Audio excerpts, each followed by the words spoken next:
Sejumlah orang tua berunjuk rasa di Depok, Jawa Barat memprotes sistem PPDB SMA Negeri 4. Orang tua terlibat saling dorong karena berusaha masuk ke sekolah. Orang tua curiga banyak calon siswa titipan yang menyebabkan anak mereka yang rumahnya dekat dari sekolah gagal lulus PPDB. Jadi ini sinyalir pertama ya, tiba-tiba online-nya juga kan bermasalah. Ini ada apa? Terakhir kemarin mau pengumuman jam 2 siang, ini sampai jam 7 malam. Ini juga ada apa? Mereka harus menjelaskan dong. Ya kan, terus yang kedua, kenapa si miskin ini banyak yang ditolak? Padahal kan sekolah negeri ini yang harusnya adalah lebih dari 15%, kan boleh secara Permendikbudnya. Ya ini dugaan, ya kan, kami mensinyalir, ya kan, mudah-mudahan aparat bisa mengusut. Ya kalau memang tidak ada, kita minta transparan dong, dibuka aja siswanya semuanya. Namanya siapa, tinggal di mana, jaraknya berapa, dibuka. Kalau memang tidak ada sesuatu. Temuan kecurangan PPDB juga terjadi di Jawa Barat dengan modus pemalsuan dokumen. 94 calon siswa di 2 sekolah ditemukan memalsukan kartu keluarga mereka. Penjabat Gubernur Jawa Barat B. Triadi Mahmudin akan melaporkan temuan kecurangan PPDB tahap 1 kepada Kemendikbudristek. Pemerintah Provinsi Jawa Barat juga akan menganulir calon siswa baru yang terbukti curang. Ya, kami akan laporkan semua ke Kemendikbud bahwa kan tujuan zonasi itu untuk memeratakan sekolah kan asalnya, tapi ternyata paradigma itu masih tidak mudah untuk mengubah sekolah favorit. Kerjasama dari semua pihak termasuk dari dinas Capil untuk memperhatikan betul atau dia mengalir. Kami akan evaluasi ulang semuanya. Kenapa bisa sampai satu rumah atau satu alamat itu bisa 6 kakak, 8 kakak? Ya kan ini udah tidak normal kan sebetulnya. Jadi dari investigasi harian Kompas, modus pemalsuan dokumen PPDB dimulai ketika orang tua atau wali meminta bantuan jasa edit dokumen di media sosial, khususnya Facebook. Temuan harian Kompas biayanya mencapai Rp100.000. Padahal penerimaan siswa melalui jalur zonasi secara aturan diperuntukkan untuk siswa yang berdomisili di wilayah yang ditetapkan oleh pemerintah daerah. Karena membutuhkan dokumen alamat kartu keluarga yang sesuai dengan wilayah sekolah yang ingin didaftar, maka alamat rumah orang tua pun diedit. Dokumen palsu itu kemudian diunggah ke situs PPDB jalur zonasi. Dokumen palsu ini diketahui bisa lolos di situs PPDB jalur zonasi. Harian Kompas menemukan di Kota Bengkulu, sejumlah dokumen palsu sengaja mengatur alamat rumah dekat dengan sekolah yang ingin didaftar, padahal alamat palsunya berupa gang atau daerah yang bukan kompleks perumahan. Tidak hanya terkait jalur zonasi, harian Kompas juga menemukan adanya jalur siswa titipan di beberapa sekolah. Hal itu terindikasi dari data pokok pendidikan yang menunjukkan banyak sekolah tidak sesuai ketentuan dari sisi daya tampung siswa. Permendikbud nomor 47 tahun 2023 sebenarnya telah mengatur jumlah siswa dalam satu kelas maksimal 36 orang dengan jumlah ruang kelas maksimal 36. Namun, berdasarkan temuan harian Kompas, sistem PPDB masih memungkinkan jumlah siswa yang diterima hingga 50 orang per kelas. Provinsi Banten menjadi daerah yang persentase sekolahnya tidak sesuai ketentuan tertinggi yakni 17,39%. Disusul Bali 16,18%, lalu ada Sumatera Selatan, Jakarta, dan Jawa Barat. Sistem zonasi sebelumnya dibuat untuk pemerataan pendidikan, menghilangkan stereotip sekolah unggulan yang menjadi rebutan. Namun sengkarut PPDB masih terjadi dan memicu kekecewaan publik. Tim Liputan, Kompas TV. Bagaimana harian Kompas menemukan adanya kecurangan dalam sistem penerimaan peserta didik baru PPDB dan apa yang harus dilakukan pemerintah untuk meminimalisasi kecurangan. Kami bahas malam hari ini bersama Sari Febriana, editor Desk Investigasi Harian Kompas, bergabung juga Ketua Komisi 10 DPR RI, Saiful Huda, dan juga ada orang tua peserta PPDB SMA Negeri 3 Bogor, Billy Adiaksa. Selamat malam semuanya. Selamat malam. Malam. Mas Billy, Mbak Sari.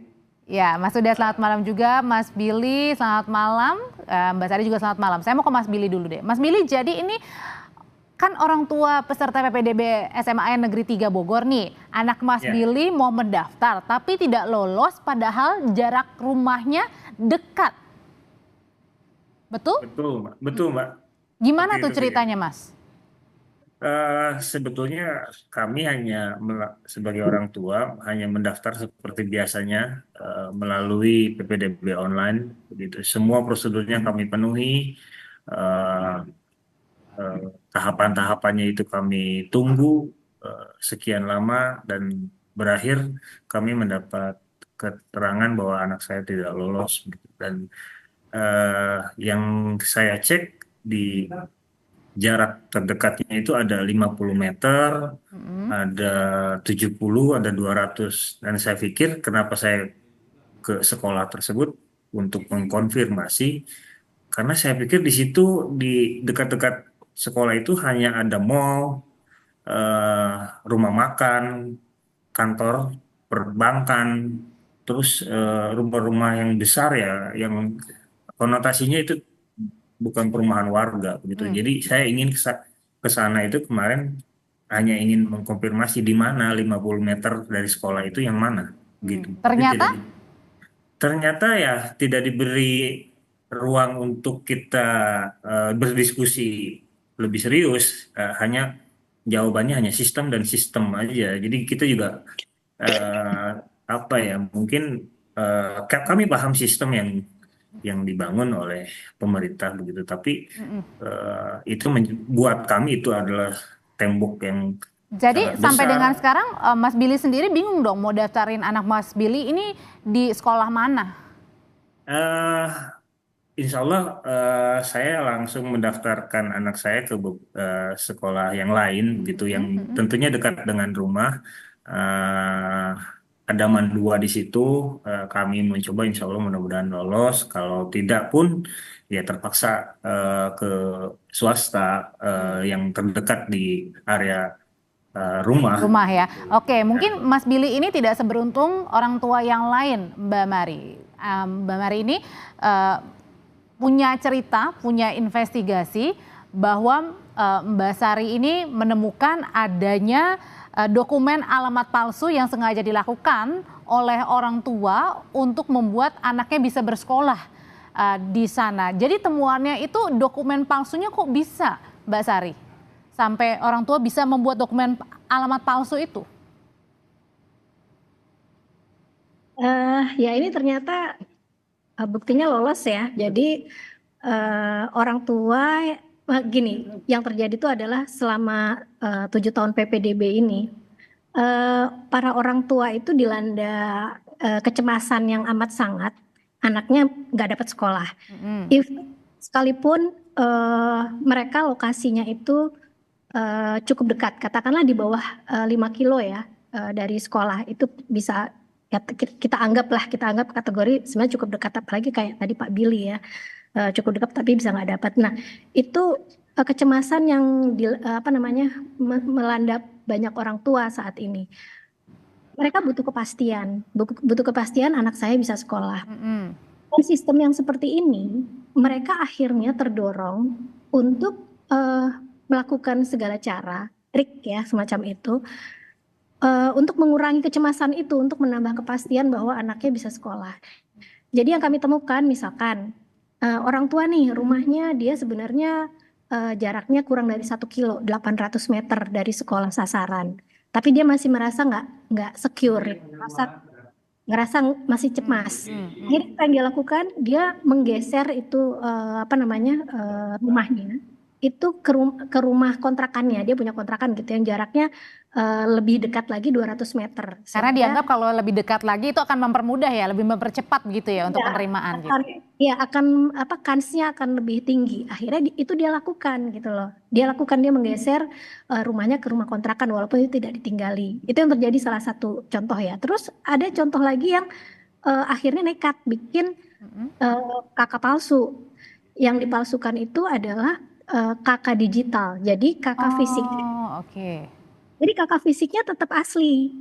Tapi karena pendaftaran PPDB itu yang harus disubmit adalah dokumen-dokumen digital, disitulah dia bisa punya celah untuk memanipulasi. Jadi yang terjadi adalah dokumen kartu keluarganya itu versi digitalnya itu diganti alamatnya. Dan itu marak untuk jasa bikin dokumen palsu atau kartu keluarga palsu itu marak katanya. Di media sosial itu dengan upah 100.000 aja udah bisa gonta-ganti. Ya, betul. Jadi kita kalau search nih jasa edit dokumen gitu ya, atau jasa pembuatan dokumen itu ada banyak, mudah kok kita akses ya, mudah kita akses, nanti transaksinya semuanya lewat WhatsApp gitu kan, dan kita sendiri kita nyoba tolong nih editin akte kelahiran gitu ya, dengan belangkonya sama persis segala, bahkan dia memasukkan QR code segala ke situ, itu mudah. Oke. Oke, menjawab permasalahan-permasalahan seperti ini, Mas Huda, sudah diketahui nggak sih apa sih penjelasan dari Kemendikbudristek terkait dengan sistem PPDB yang seharusnya kan sistem zonasi ini sudah digunakan, kemudian juga sebenarnya untuk mempermudah orang tua juga kan mendaftarkan anaknya ke tempat yang lebih dekat dari rumah, tapi kok malah sebaliknya ini rawan justru terjadi marak tindakan yang di mana-mana nih seperti dokumen palsu, kartu keluarga. Ya, sebenarnya ini peristiwa yang berulang. Jadi kecurangan ini sejak diterapkan PPDB itu berulang-ulang. Dan saya melihat frekuensi orang tua yang berani untuk memalsukan dokumen, baik di jalur zonasi dengan cara mendekatkan titik lokasinya, jalur prestasi dengan cara memalsukan prestasi sertifikat dari beberapa sertifikat prestasi itu, jalur afirmasi juga sama, digunakan tiba-tiba orang yang mampu mendefinisikan dirinya, orang yang tidak mampu melalui jalur afirmasi, dan itu terjadi dan terulang.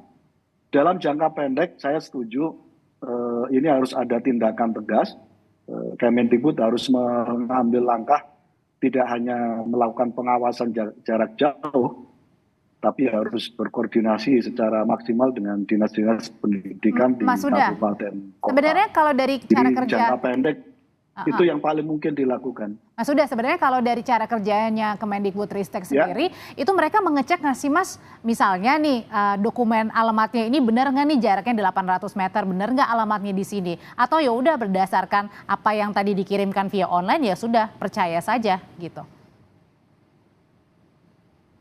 Sebenarnya kalau dari tahun lalu saya sudah minta Kemendikbud setiap menghadapi PPDB, saya minta untuk bikin satgas khusus. Jadi satgas ini bekerja detail dan on the spot langsung ke lapangan ketika ada persoalan, termasuk ketika ditemukan dokumen yang palsu, satgas ini bisa dikasih kewenangan untuk melakukan tindakan, termasuk ada pungli dan seterusnya itu. Jadi sekali lagi, ini pasti akan terus berulang sampai kapanpun ketika akar masalahnya tidak dituntaskan oleh pemerintah. Saya ingin memberikan gambaran sedikit. Apa akar masalahnya? Akar masalahnya adalah kuota yang ada dari sekolah-sekolah negeri kita terlalu jauh dari potensi untuk menampung siswa didik kita. Artinya lebih dikit begitu ya? Daripada sangat sedikit sekali. Jadi setiap tahun ada 10,7 juta anak-anak yang tidak bisa mendapatkan kuota di sekolah negeri. Gitu. Kita bisa bayangkan itu. 10,8 juta anak-anak yang tidak bisa mendapatkan kuota di sekolah negeri. Nah, karena itu saya menganjurkan pada pemerintah, solusi terbaiknya jangka pendek dan jangka panjang adalah, saya menyebutnya pemerintah membuat skema sekolah amanat undang-undang.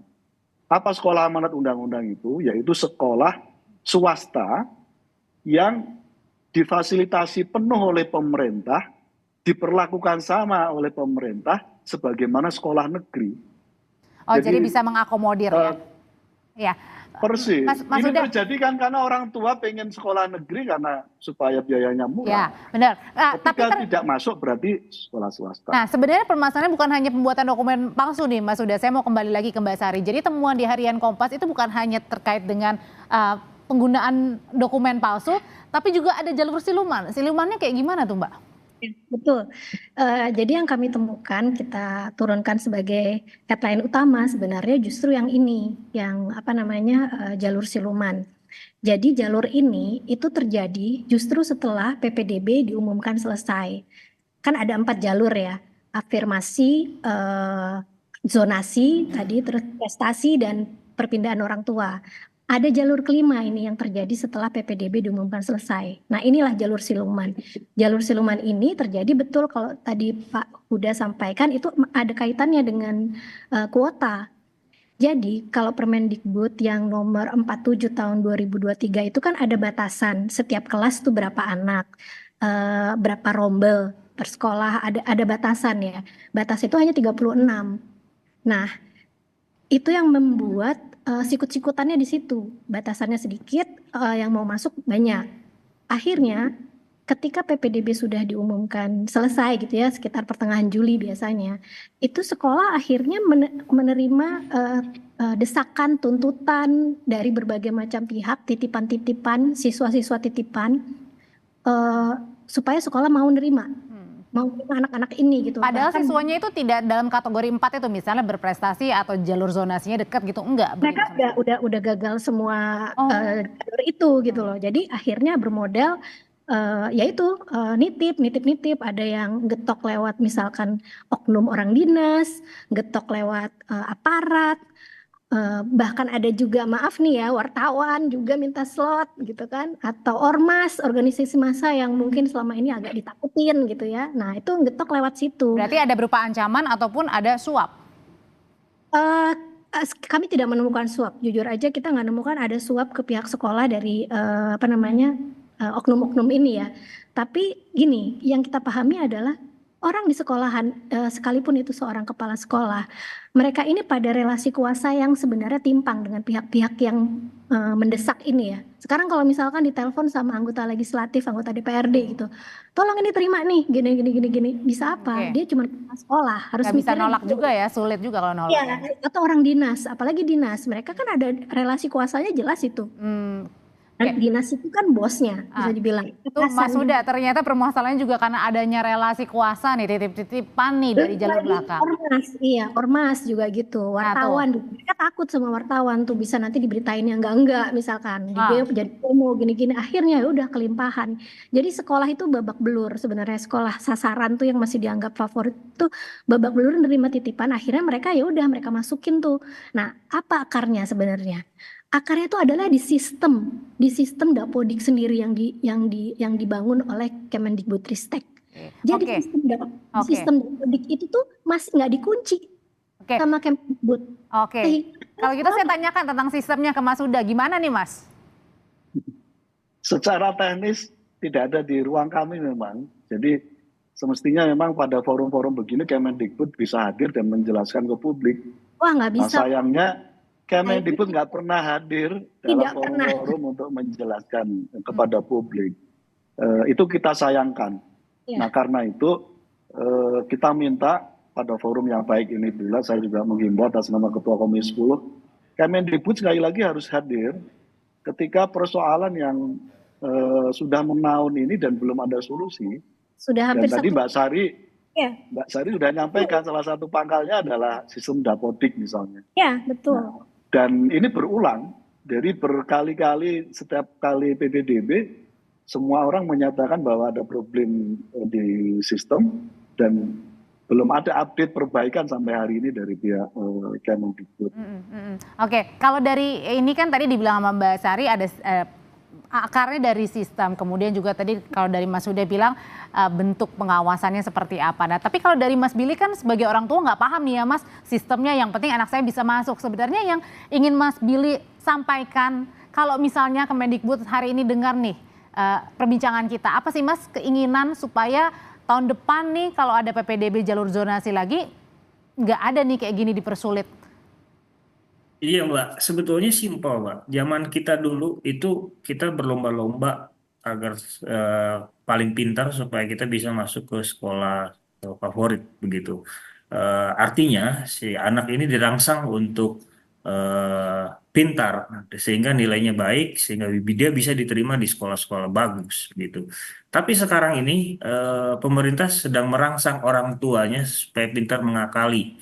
Ada yang numpang kakak. Ya tadi yang Mbak sampaikan tadi, Mbak Sari sampaikan jalur-jalur langit begitu, jalur siluman itu banyak terjadi karena kalau mungkin penilaian saya pribadi ini jalur sistem PPDB ini belum saatnya diterapkan di Indonesia, karena tadi kata Pak Saiful Huda bahwa jumlah sekolah dengan jumlah lulusan itu tidak seimbang. Nah, artinya apakah Mas Menteri begitu akan terus-terusan mempertahankan sistem yang sebetulnya Baik. merusak suasana? Ini tiap tahun kami terus-terusan dirusak gitu. Kalau oke, tahun ini mungkin anak saya giliran masuk SMA, mungkin tahun depan ada tetangga saya masuk, sama halnya seperti itu. Dan kebetulan di Bogor juga banyak banget Dan keluhan yang sama. keresahan ini juga dirasakan juga ternyata sama Ketua Komisi 10 Mas Huda ya, berulang. Semoga sih evaluasinya benar-benar menyeluruh dari Kemendikbudristeknya juga lebih mudah ya untuk ditanyakan dan memberikan penjelasan. Terima kasih Mas Saiful Huda, terima kasih Mas Billy, terima kasih Mbak Sari.